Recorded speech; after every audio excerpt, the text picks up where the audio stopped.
Creating a new dictionary in Python.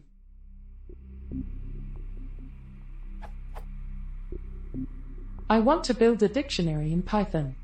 However, all the examples that I see are instantiating a dictionary from a list, etc. How do I create a new empty dictionary in Python?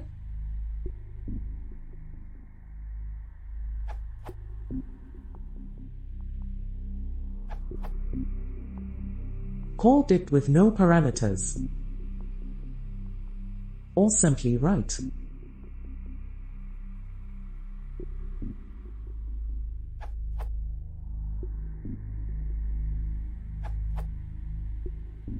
You can do this.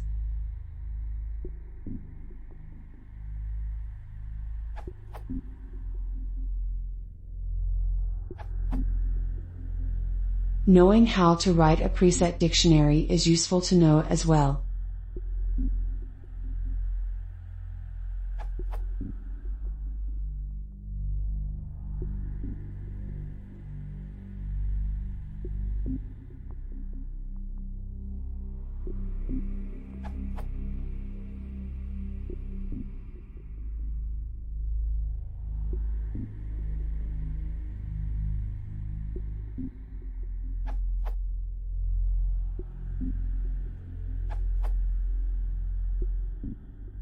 We'll add the value in the Python dictionary.